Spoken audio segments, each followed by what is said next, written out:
ओम शांति।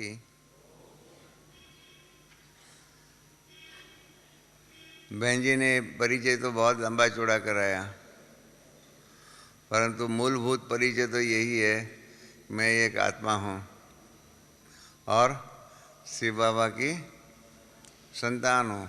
वही हमारा सच्चा परिचय है। बाकी सब परिचय तो स्थायी रूप नहीं है।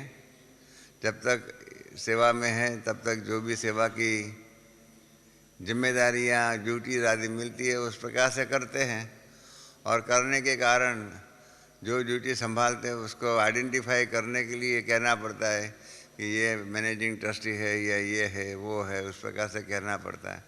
बाकी फंडामेंटल तो स्वरूप और जिम्मेदारी सेवा की यही है। हम सब आत्माएं हैं और हमें जो सब्जेक्ट बताया गया है बहन जी के द्वारा, फ़ोन में हमको बताया गया था, अभी तो यहाँ बताया नहीं बहनों ने इतना अच्छी तरह से।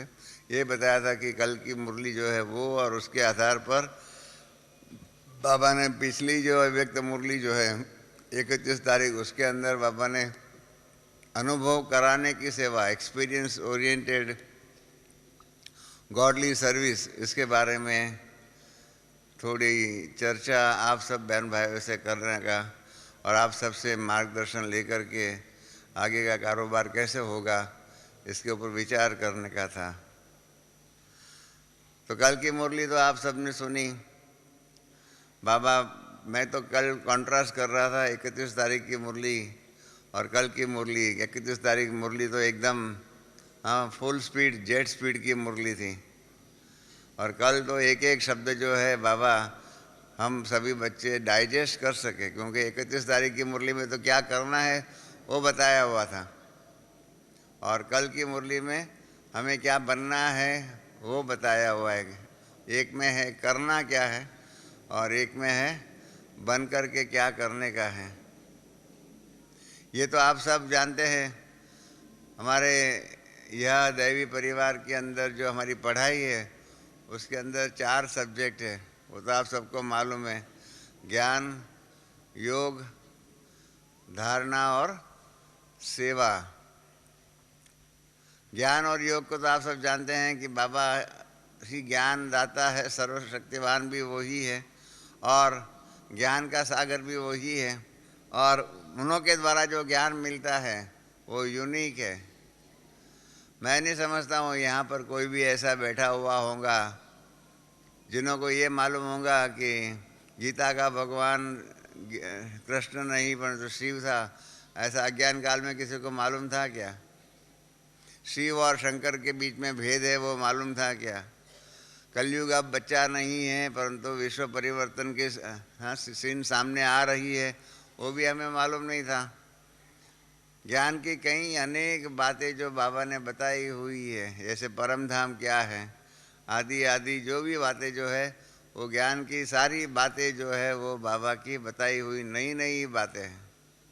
हमारे जूरिश विंग के अंदर ट्रेनिंग के लिए यहाँ 5 दिन का ट्रेनिंग का प्रोग्राम था, तो वेस्ट बंगाल का, वहाँ पर कलकत्ता हाईकोर्ट का बहुत नामी ग्रामी एडवोकेट, जैसे यहाँ बॉम्बे में पालकी वाला आदि हो गए हैं, उस प्रकार के नामी ग्रामी वहाँ का एडवोकेट यहाँ आया हुआ था 5 दिन की ट्रेनिंग के लिए। तो उसने बताया कि जब मैं वहाँ से निकला तब तो मुझे यही ख्याल था कि एक धार्मिक संस्था में जा रहा हूँ, वहाँ तो यही बताया जाएगा कि आप वकील लोग सच का झूठ और झूठ का सच करके बहुत पाप कर्म पैदा करते हो, अपने सिर पर बहुत पाप की जिम्मेदारियाँ लेते हो, तो आप सबको थोड़ी माला जपनी पड़ेंगी, थोड़ा उपवास करना पड़ेगा, थोड़ा दान धर्मादा ऐसे कुछ कार्य करने पड़ेंगे। ऐसी ऐसी बातें बताई जाएंगी और क्या बताया जाएंगे, और सत्संगों में तो यही बातें सुनाई जाती है। परंतु उसने बताया कि मैं यहाँ आया और मैंने जो 5 दिन में जो सुना 95% बातें ऐसी थी कि जो मैंने स्वप्न में भी नहीं सोची थी। ऐसी नई नई यथार्थ वास्तविक सच्चाई से भरी हुई बातें बताई गई। तो ये तो आप सबका भी अनुभव यही है कि बाबा के ज्ञान की बातें जो है उसमें सच्चाई है, यथार्थता भी है, और जो भ्रांतियाँ हमारे जीवन में थी वो भ्रांतियाँ बाबा ने सब दूर किया है। योग जो है, योगेन कर्म से कौशलम, जो गीता के अंदर भी कर्म कौशल करने के लिए योग की बात बताई हुई है, वो योग की बातें जो दुनिया में थी और यहाँ पर बाबा ने जो बताई हुई है, नाम तो सब में एक ही है योग, परंतु परमात्मा के साथ डायरेक्ट संबंध जोड़ करके परमात्म शक्ति क्या है, उसकी अनुभूति क्या है, वो हमें योग के द्वारा प्राप्त होती है।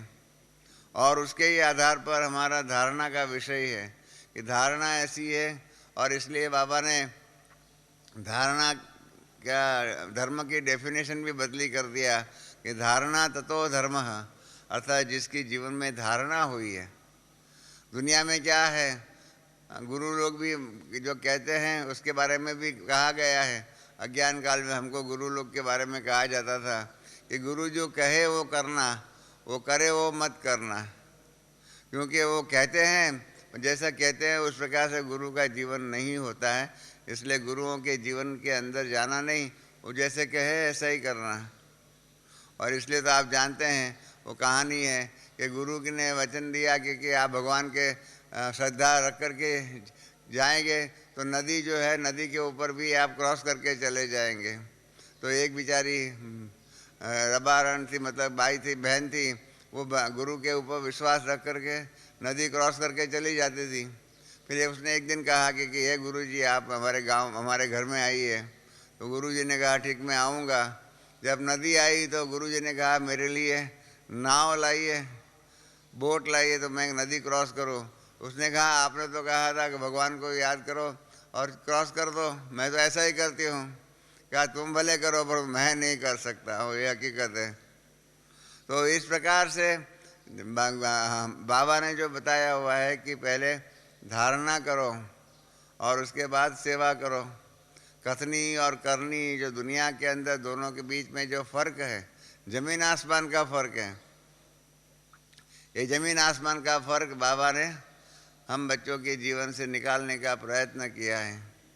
और उसके आधार पर सेवा करने का, सेवा पहले स्व सेवा और उसके आधार पर विश्व सेवा।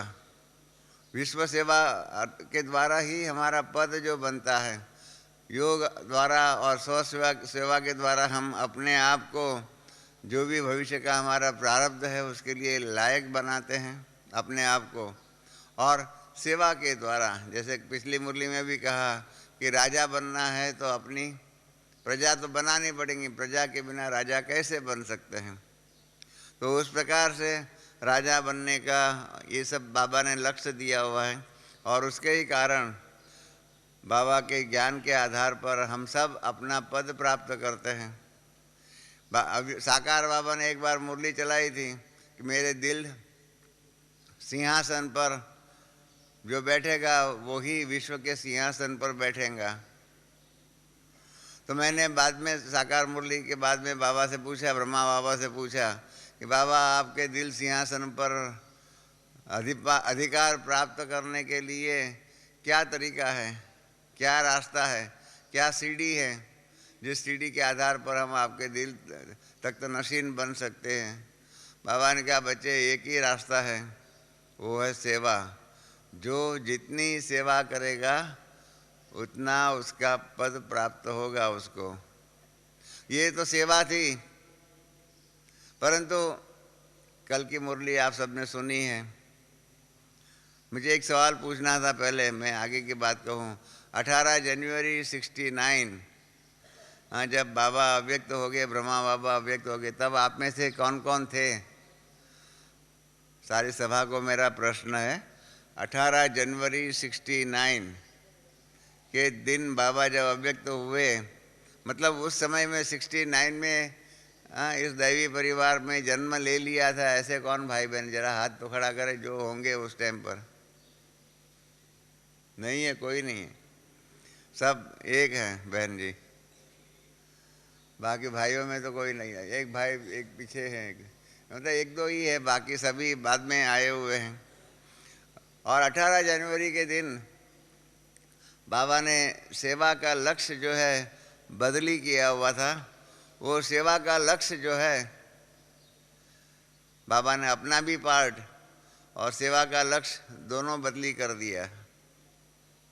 वो 21 तारीख जनवरी की मुरली में 1969 की जनवरी 21 तारीख की मुरली में भी बाबा ने बताया कि अभी तक तो सूर्य और चंद्रमा जो है सितारों के रूप में सृष्टि रूपी रंगमंच पर थे, अब वो दोनों छिप गए हैं और आप सितारों जो है, आप सितारों की रिमझिम देखना चाहते हैं और इसलिए बाबा गुप्त हो गए हैं और गुप्त होकर के बैकबोन बन करके बता रहे हैं, देख रहे हैं।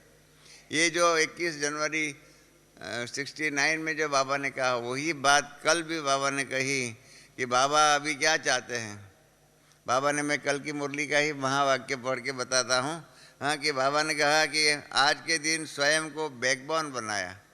जो 21 जनवरी 69 में कहा वही बात कही है कि बाबा ने कहा कि आज के दिन बाबा ने स्वयं को बैकबोन बनाया और लवलीन बच्चों को विश्व की स्टेज पर प्रत्यक्ष किया, व्यक्त में प्रत्यक्ष बच्चों को किया और स्वयं अव्यक्त रूप में साथी बने।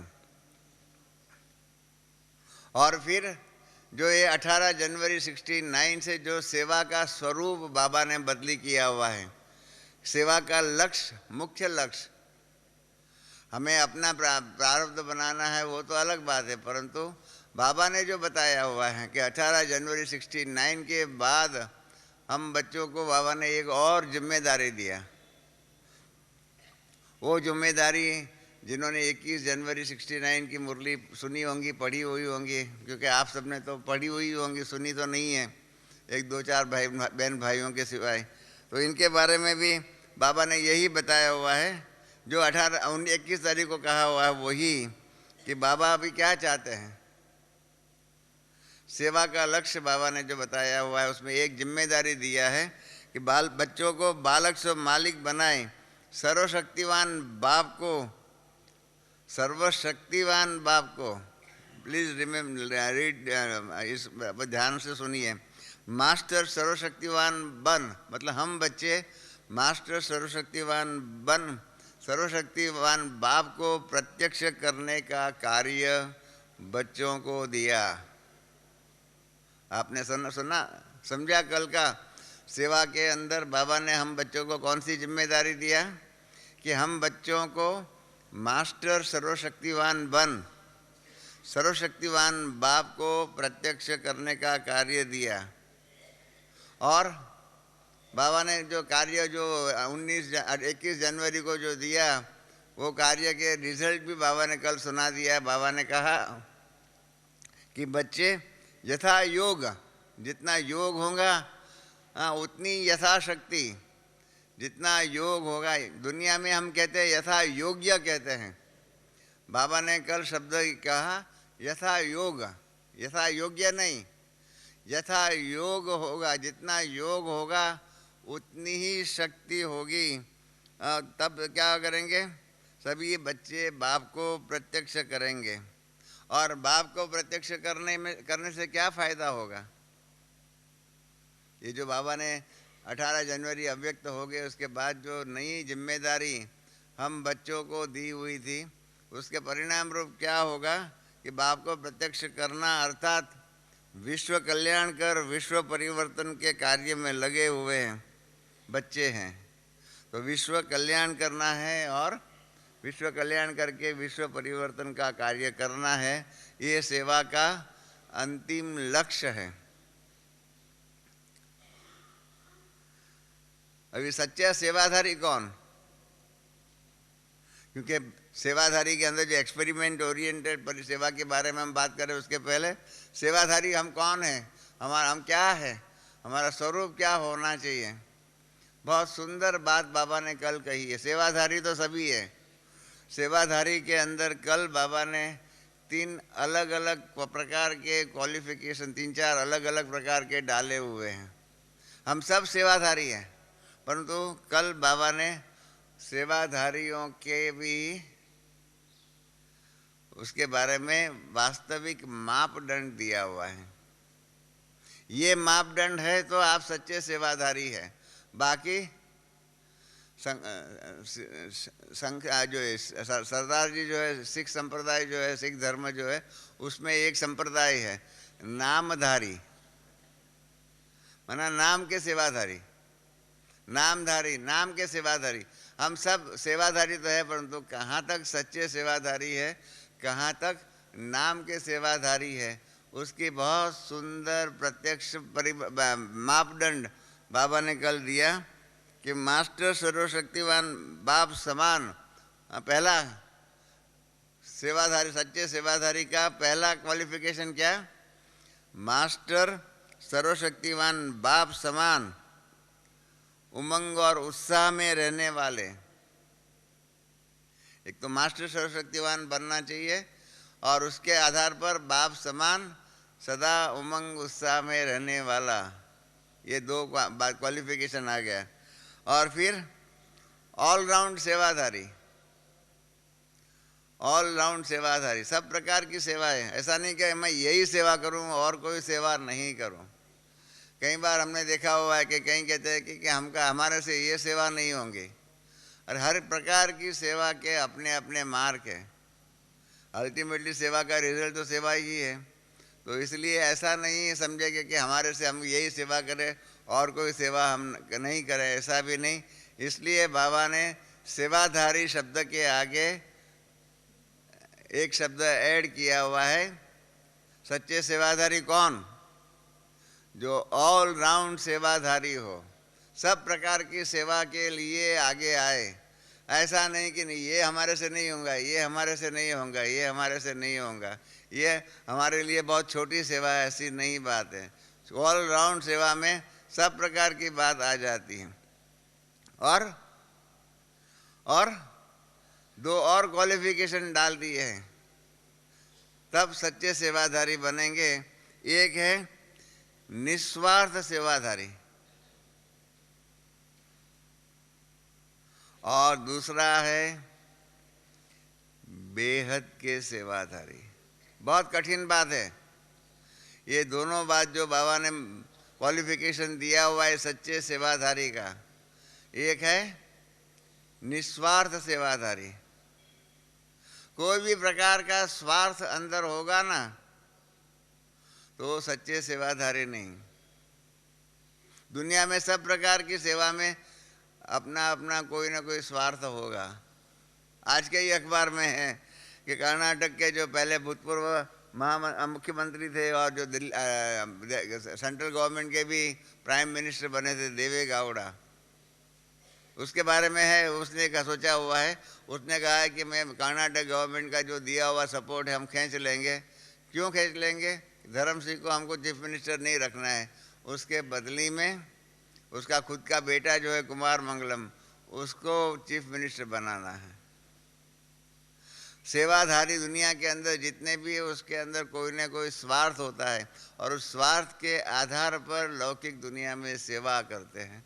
और बाबा के दरबार में, बाबा के घर में फंडामेंटल फर्स्ट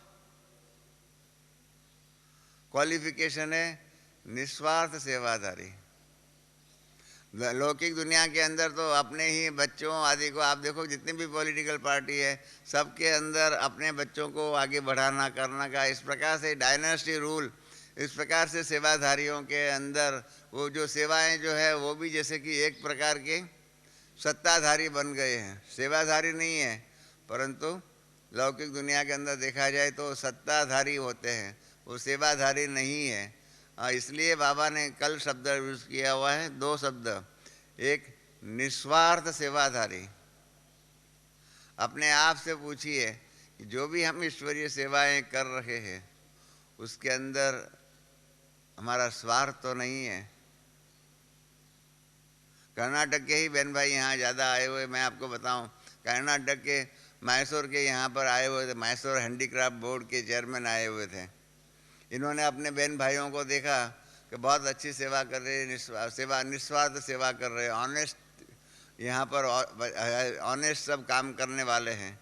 उनके वहाँ चोरियाँ बहुत होती थी, उनके जो सेल्समैन होते थे वो चोरी बहुत करते थे। तो इन्होंने एक कंडीशन बनाई और इन्होंने हमको यहाँ पत्र लिखा कि हम अभी एक कंडीशन डालना चाहते हैं हमारे नए जिन्हों को भी हम नौकरी में रखेंगे उनको हम ये कंडीशन रखेंगे, जो ब्रह्मा कुमार ब्रह्मा कुमारी होंगे उनको ही हम हमारे पास नौकरी में रखेंगे, क्योंकि आपके वर्कर्स निस्वार्थ वर्कर्स है, ऑनेस्ट वर्कर है। हमने कहा भाई साहब हमको ये नहीं चाहिए।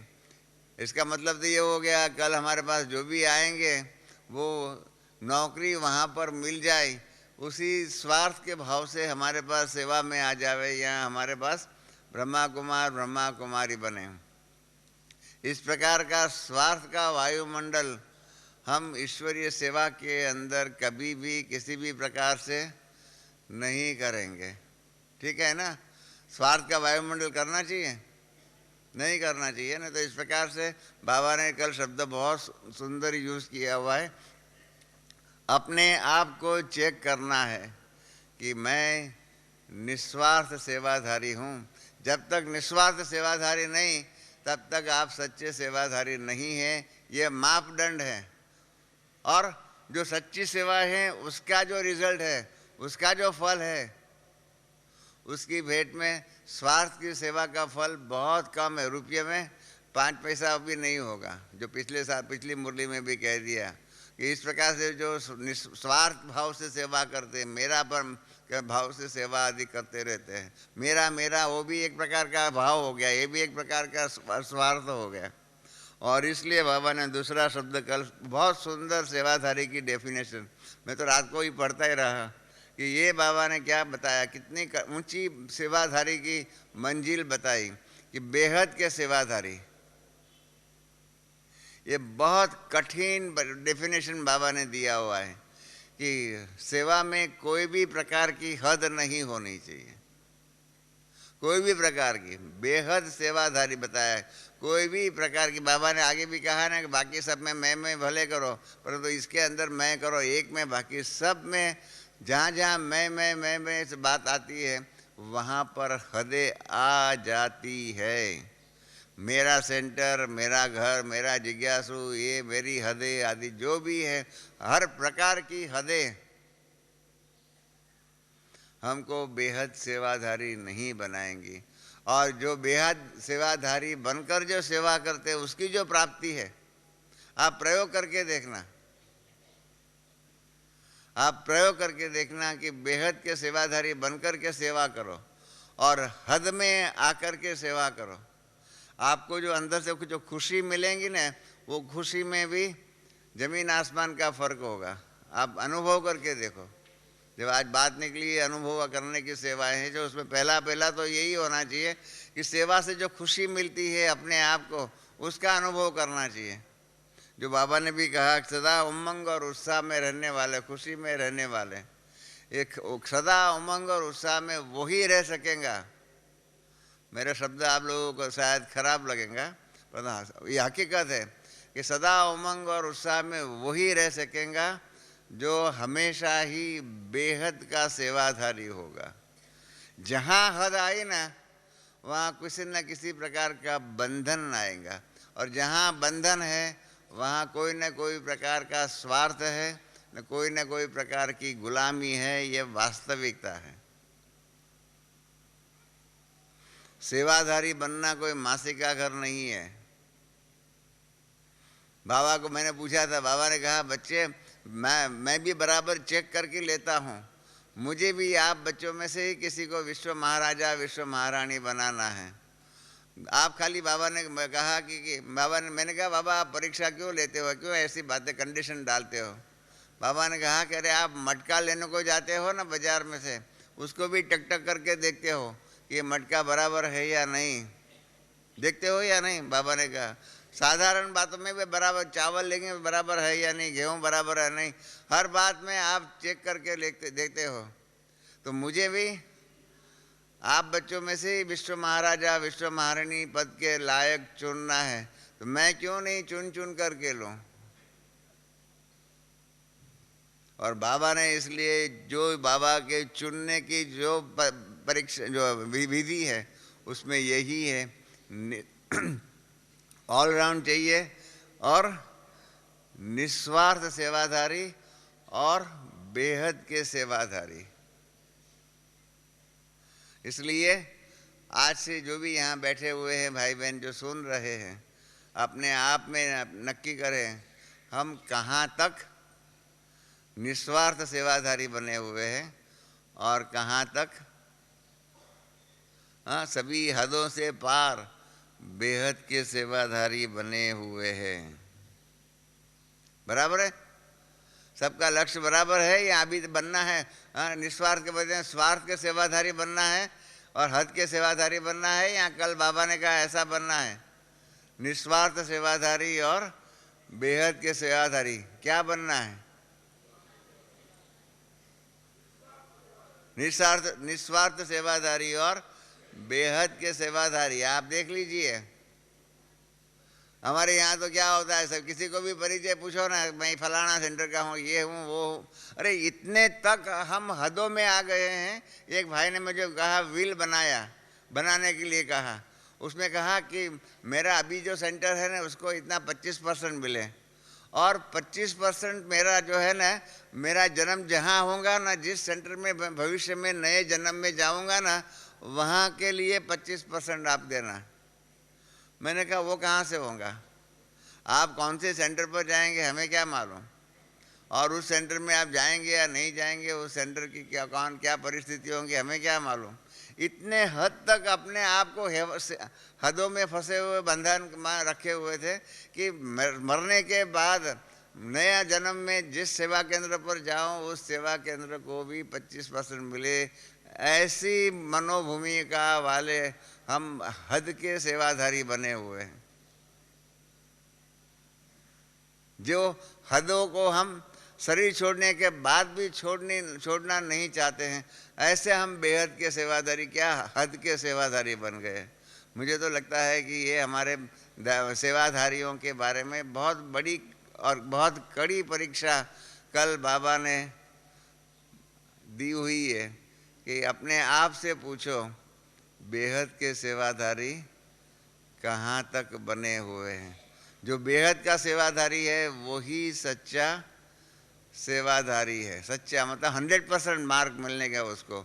बाकी सेवा करो, उसमें क्या, सेवा करो भले करो, हद में रह करके करो, परंतु उसका फल हद का ही होगा, बेहद का नहीं होगा। स्वार्थ भाव से सेवा करेंगे उसका रिजल्ट स्वार्थ सिद्ध हुआ, माना हद का ही परिणाम होगा।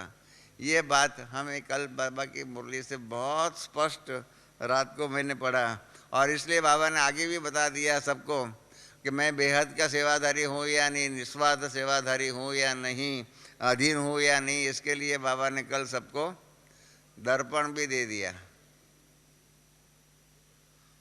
बहुत सुंदर अलंकारिक भाषा में बाबा ने सबको दर्पण दे दिया। इसके कारण बाबा ने कहा कि दर्पण को क्या कहा, उसमें कहा आपके दर्पण में कोई दाग तो नहीं।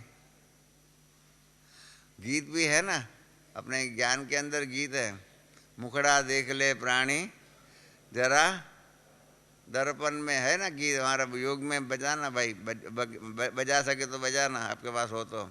अब मुखड़ा देख ले प्राणी जरा दर्पण में, ये जो दर्पण की बात जो है बाबा ने बताई हुई है कि ये दर्पण में देखना। बाकी सब प्रकार का श्रृंगार के लिए सब प्रकार के दर्पण हम सभी दर्पण का यूज़ करते हैं, परंतु ये जो कल का जो दर्पण जो कहा हुआ है, इसके कारण क्या हो गया, इस दर्पण में हमें ये देखना है कि कहाँ तक हमारे में कंट्रोलिंग पावर और रूलिंग पावर है। कंट्रोलिंग पावर और रूलिंग पावर का दर्पण। सेवा में सफलता चाहिए तो कंट्रोलिंग पावर अपने आप के ऊपर कंट्रोल करने की शक्ति होनी चाहिए। अरे छोटी बातों की आती आती है, अंतिम परीक्षा में यही बात आने वाली है कि कंट्रोलिंग पावर हमारे में कितना होगा। बाबा ने कहा हुआ है एक अन्य अव्यक्त मुरली में कि आखिर की अल्टीमेट परीक्षा में वो इतनी सूक्ष्म होगी कि आपको मालूम भी नहीं पड़ेगा कि बाबा ने परीक्षा ले लिया है। और उस सूक्ष्म परीक्षा में जो पास होगा ना वो सतयुगी महाराजा बनेगा, और जो फेल होगा ना वो चंद्रवंशी बनेगा। सतयुगी और त्रेता युग की परीक्षा, उसका जो महाराजा बनने का अंतिम परीक्षा में इतनी सूक्ष्म भेद होगा, इतना सूक्ष्म भेद होगा कि मालूम भी नहीं पड़ेगा कि ये हमारी परीक्षा हो रही है। लौकिक दुनिया में मैं आपको एक लौकिक दुनिया का एग्जाम्पल बताता हूँ। गुजरात के अंदर दो अलग अलग डिस्ट्रिक्ट थे, उसके दो आईएएस ऑफिसर थे, दोनों उनके कलेक्टर थे। अब सरकार ने नक्की कर दिया कि दोनों डिस्ट्रिक्ट को एक मिक्स करके एक करे, दो डिस्ट्रिक्ट को मिक्स करके एक करे। तो जो दो कलेक्टर थे समान बैच के थे, उसमें एक को कलेक्टर बनाना पड़ता था, दूसरे को एडिशनल कलेक्टर बनाना पड़ता था। अब क्या किया जाए, तो एक कमेटी बनाई और कमेटी ने जाकर के कमेटी को कहा गया कि आप उसमें तो नक्की करो किसको कलेक्टर और किसको एडिशनल कलेक्टर बनाया जाए। भाई कितनी छोटी परीक्षा का एक एग्जाम्पल बताता हूँ। लौकिक दुनिया के अंदर कमेटी गई, कमेटी वाले बैठे हुए थे, कलेक्टर के ही कमरे में बैठे हुए थे, बाजू में कलेक्टर का टेबल था और जो मीटिंग का टेबल था उस पर वो बैठे हुए थे। दोनों कलेक्टर सामने बैठे हुए थे। बातों बातों में एक कमेटी मेंबर ने कहा कि जरा प्यून को बुलाइए, सिपाही को बुलाइए। तो दोनों कलेक्टर में से दोनों उठे। एक कलेक्टर बाहर जाकर के प्यून को बुलाने के लिए गया और दूसरा बाजू में जो कलेक्टर का टेबल था उस पर बैठा और बैठ करके जो बेल बजाना पड़ता है ना, टिन टिन करके बेल बजाया। तो जो उस पर बैठा और बेल बजाया उसको कहा आप वहाँ ही बैठो, आप कलेक्टर बनो। जो बाहर उठ करके गया उसको एडिशनल कलेक्टर बनाया। इतनी सूक्ष्म परीक्षा, कलेक्टर को बुलाओ, उसके अंदर जो है वो उठ करके बाहर गया। डिग्निटी, आपको कलेक्टर बनना है तो आप में रॉयल्टी चाहिए, डिग्निटी चाहिए, वो सब चाहिए। आप कलेक्टर बनने वाले हो तो कलेक्टर के रूप में आप बाहर जाकर के सिपाही को बुलाओ। ये कलेक्टर की पोजीशन के अनुरूप आपका कर्तव्य नहीं है। आपका कर्तव्य तो यही है, आपके टेबल पर बैठ करके टन टन करके कॉल बेल बजाना चाहिए और प्यून को बुलाना चाहिए। बराबर है? कितनी छोटी परीक्षा है, परंतु वास्तविक परीक्षा थी। इस प्रकार से बाबा जो है हमारे पास, बाबा कहते हैं इतनी आखिर की परीक्षा जो होगी, सतयुगी महाराजा बनेंगे या त्रेता युगी महाराजा बनेंगे या महारानी बनेंगे, इतनी सूक्ष्म परीक्षा होगी, इतनी सूक्ष्म होगी। वो दोनों बेचारे कलेक्टर समझ में नहीं पाए कि हमारी ये परीक्षा हो रही है। एक ने बेचारे ने जाकर के वहाँ बैठा और दूसरा को इसको पास कर दिया, दूसरे को फेल कर दिया। इतनी छोटी आखिर की परीक्षाएं जो होंगी, क्योंकि बाबा ने पहले से ही कह दिया है अचानक सब होगा, अचानक होगा। उसके कारण अंतिम समय की परीक्षाओं में ज़्यादा और कोई समय नहीं होगा। इतनी सूक्ष्म छोटी छोटी परीक्षाएं होगी और उसके अंदर जो पास होंगे।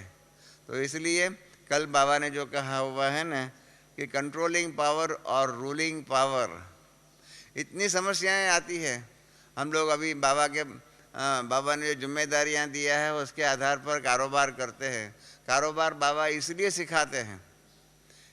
सिखाते हैं ताकि कारोबार करने का हमको अभ्यास हो।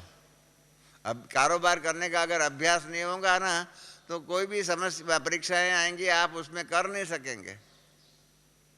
कंट्रोलिंग पावर और रूलिंग पावर के लिए भी अभ्यास चाहिए। वो अभ्यास बाबा अभी हम बच्चों को दे रहे हैं और ये अभ्यास जिनों को अच्छे में अच्छे होगा। आपने देखा होगा पिछली मुरली में अव्यक्त बाप दादी प्रकाश मणि को बहुत सुंदर एक उपहार दिया कि ब्रह्मा बाबा अव्यक्त हो गए, उसके बाद का कारोबार की रिस्पॉन्सिबिलिटी दादी प्रकाश मणि ने बहुत ही अच्छी रीत से उठाई और बाबा ने उसके लिए उनको कॉम्प्लीमेंट दिया। ये कारोबार उठाने का और करके सफलतापूर्वक करना वो बहुत बड़ी बात है। हमने ज्ञानामृत में एक आर्टिकल में लिखा हुआ है, मैं इसी संदर्भ में ही है कंट्रोलिंग पावर और रूलिंग पावर के बारे में, कि जब भारत आज़ाद हुआ तो प्राइम मिनिस्टर के रूप में नेहरू बने, आप जानते हैं। वल्लभ भाई पटेल डेप्यूटी प्राइम मिनिस्टर बने, आदि आदि बने। और पहले तो कोई इतना नुकसान नहीं हुआ था, परंतु बाद में बहुत राइट्स हुए, इतने राइट्स हुए हिंदू मुसलमान आदि आदि लोगों के बीच में कि खून की नदियाँ बही। जिन्होंने जो 47 में जिंदा होंगे उनको मालूम होगा, 47 में जिनका जन्म होगा उन्हों को, कि कितने लोग मर गए, कितना नुकसान हुआ, कितना क्या क्या हुआ। रेफ्यूजी के रूप में लोग आए गए, क्या क्या हुआ। तो इंटेलिजेंस रिपोर्ट भी कैबिनेट के पास आया, नेहरू जी के पास आया। नेहरू जी ने कैबिनेट मीटिंग बुलाई और उसमें नक्की किया कि क्या किया जाए। इंटेलिजेंस ने यही जवाब दिया कि ये राइट्स को कंट्रोल करना बहुत कठिन बात है और उसको फौरन कंट्रोल नहीं करेंगे तो हिंदुस्तान के अंदर राइट्स के आधार पर आगे का सिविल वॉर्स भी हो सकती है। तो इन्होंने कैबिनेट में नक्की किया कि हम, उस टाइम पर लॉर्ड माउंटबेटन भारत के गवर्नर जनरल थे, उन्होंने लास्ट गवर्नर जनरल ब्रिटिश सरकार के वही थे। तो इन्होंने नक्की किया कि हमें तो अनुभव नहीं है, हमारे पास रूलिंग पावर नहीं है, कंट्रोलिंग पावर नहीं है। इन्होंने कहा कि इनके पास तो अनुभव है, सेकेंड वर्ल्ड वॉर में जापान के सामने के युद्ध में कमांडर इन चीफ वही थे। तो इन्होंने रेजोल्यूशन पास किया कि हम सत्ता के सूत्र, कंट्रोलिंग पावर, रूलिंग पावर वापस हम लॉर्ड माउंटबेटन को देते हैं।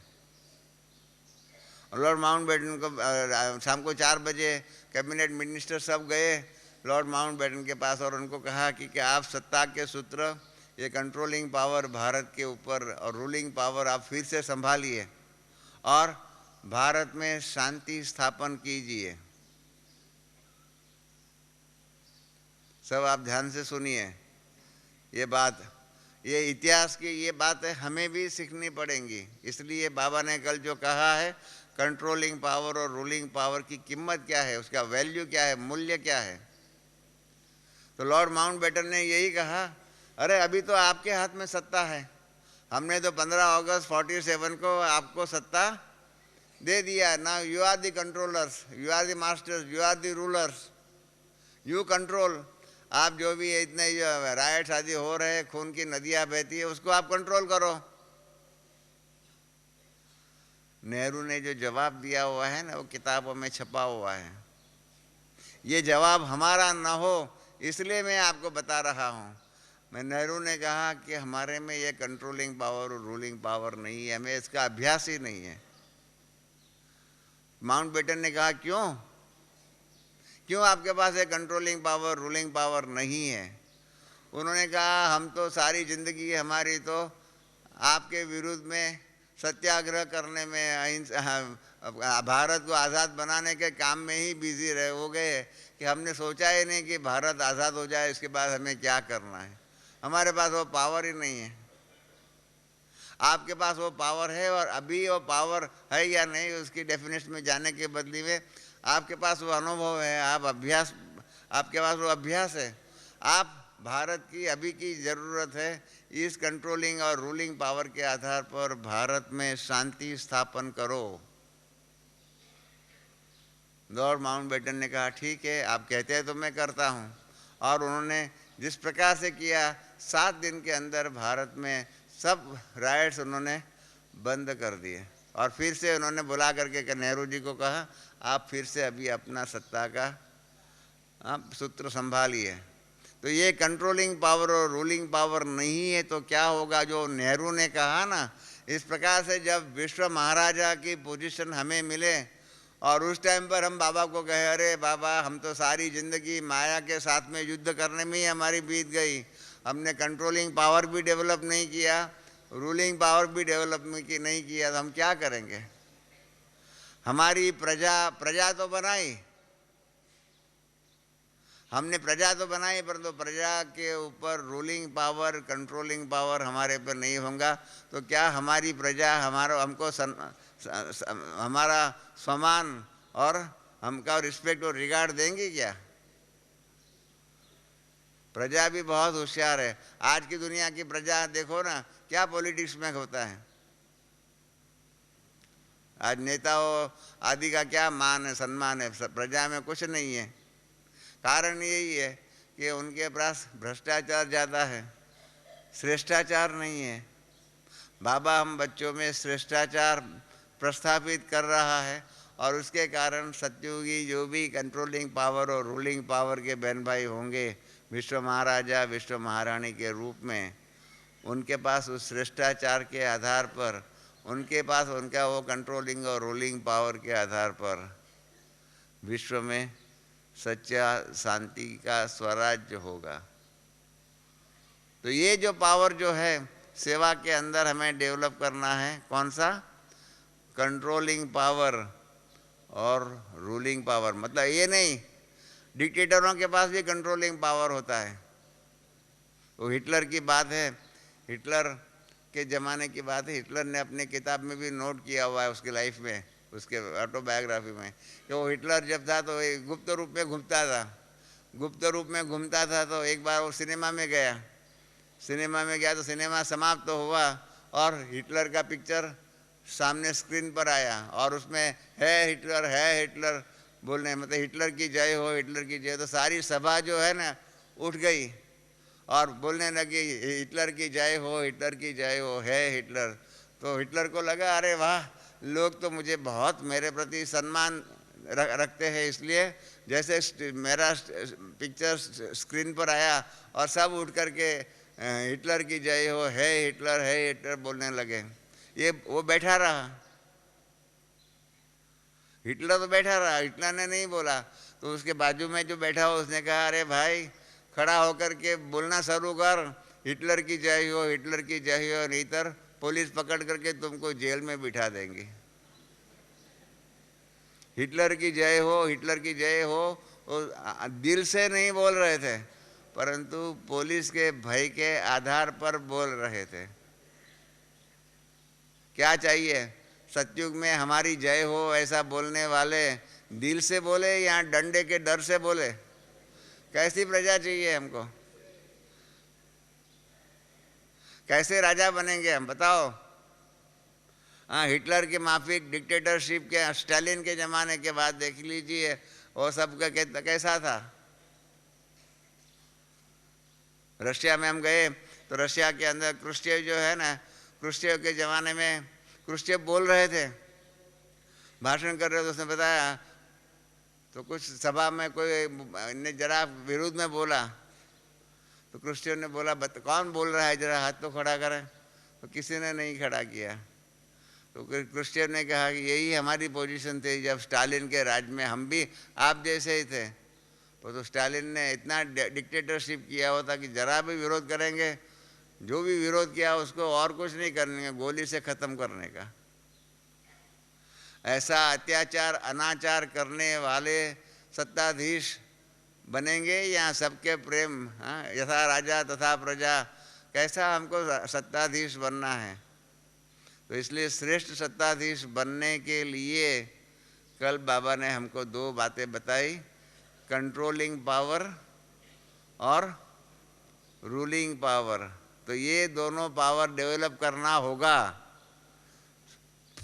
सिर्फ साधारण बात नहीं है। इसके लिए अनुभव लेना होगा, अनुभव करने से ही आगे बढ़ सकेंगे। इतनी समस्याएं आती है, जब कारोबार करते तब मालूम पड़ता है समस्या आएंगी, प्रश्न आएंगे और इन प्रश्नों को हल करने का अधिकार होना चाहिए, आपके पास अनुभव होना चाहिए और सच्चा मार्गदर्शन देने की आप में वो शक्ति चाहिए। वो शक्ति जहाँ होंगी वही श्रेष्ठ राजा या श्रेष्ठ महाराजा या श्रेष्ठ विश्व महाराजा बन सकेगा। इसलिए ये दोनों पावर का अनुभव, ये दोनों, जैसे साइकिल चलाने का ज्ञान कितना भी थियरी में हो, परंतु साइकिल के ऊपर बैठ कर के साइकिल नहीं चलाई है तब तक साइकिल चलाने का अनुभव आपको नहीं है। और जब तक अनुभव नहीं है ना तब आप साइकिल नहीं चला सकेंगे, थियरी में कितना भी हो। स्विमिंग का भी ऐसे ही है। तो हर बात में बाबा ने कहा है सच्चा सेवाधारी बनना है तो उसके लिए कंट्रोलिंग पावर और रूलिंग पावर अपने आप में जमा कीजिए और इसके लिए ही अनुभव की शक्ति की ज़रूरत है। तो ये कल की मुरली में बाबा ने बहुत सी बातें कही हुई हैं, ये हमारे लिए है। बाकी तो और भी कई बातें जो है उसकी गहराई में जाएंगे। हाँ, तो क्या क्या बातें और भी बताऊँ मैं आपको। बाबा ने हम बच्चों को दिया है परमात्म अथॉरिटी दिया हुआ है, और परमात्म अथॉरिटी के आधार पर हम अच्छी से सेवा करेंगे तो क्या हो जाएगा, स्वराज अधिकारी की सीट पर बैठ कर के सेवा करेंगे तो रिजल्ट भी बाबा ने बता दिया कि हाँ कौन कौन हमारा दासी बनेगा। सबको अपने पास दास दासी ज़्यादा हो पसंद है ना। 4 प्रकार के दास दासी आपके पास होगा। जो स्वराज अधिकारी बनकर के, मास्टर सर्वशक्तिवान बनकर के सेवा करेंगे, परमात्मा अथॉरिटी के आधार पर करेंगे, उसके पास 4 प्रकार की दासियाँ होंगी। 4 प्रकार की दासी। आपने पढ़ा बराबर मुरली सुना? 4 प्रकार की। एक दासी पहली माया दासी होंगी। कौन सी दासी पहली होंगी? सबको माया का दास बनना है या माया आपकी दासी बने, क्या चाहिए? जो माया का दास बनना चाहता वो हाथ खड़ा करे। कोई है ऐसा जो माया का दास बनना चाहिए? सबकी इच्छा है ना कि माया हमारी दासी बने। हाँ, ये तो सबकी इच्छा है ना।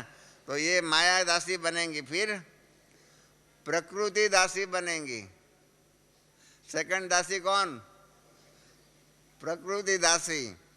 तीसरा आपका संस्कार जो है ना वो भी आपका दास बन जाएगा।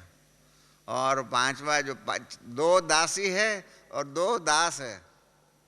माया और प्रकृति दासी है और दास है संस्कार और स्वभाव। संस्कार मेरा स्वभाव, हम संस्कार को पुल्लिंग में यूज करते हैं, संस्कार और स्वभाव में पुल्लिंग करते हैं, और बहनों के स्त्रीलिंग में माया और प्रकृति। तो माया और प्रकृति दासी बनेंगी और संस्कार और स्वभाव हमारा क्या बनेगा? दास बनेगा। सबको पसंद है ये 4 दास दासियां पसंद है? हाँ, माया दासी बनेंगी, प्रकृति दासी बनेंगी, स्वभाव दास बनेगा और संस्कार दास बनेगा। ये कब बनेगा? जो स्वराज अधिकारी बनकर के परमात्मा अथॉरिटी के आधार पर उसमें स्थिति में स्थित होकर के शक्तियों को ऑर्डर करेंगे तो फटाफट काम हो जाएगा। फिर बाबा ने क्या बताया? हाँ, बाबा ने क्या किया? बाबा ने तो सब समर्थी दे दिया, शक्ति दे दिया, परंतु क्या होता है, वेस्टेजेस बहुत है। बाबा ने कहा संकल्प और समय जो है उस दोनों का वेस्टेज बहुत है।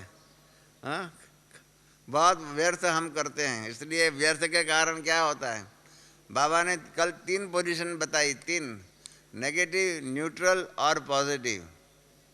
नेगेटिव, न्यूट्रल और पॉजिटिव। बाबा ने कहा किसी को दुख नहीं देते वो और बात है, तो सुख कितने को दिया? अशांति नहीं करते हो और चुपचाप रहते हो, ऐसा भी नहीं है। चुप रहो ना अशांति हो, परंतु शांति के सागर बन करके कितना शांति सबको दिया। अब हम शांति के सागर को याद करेंगे।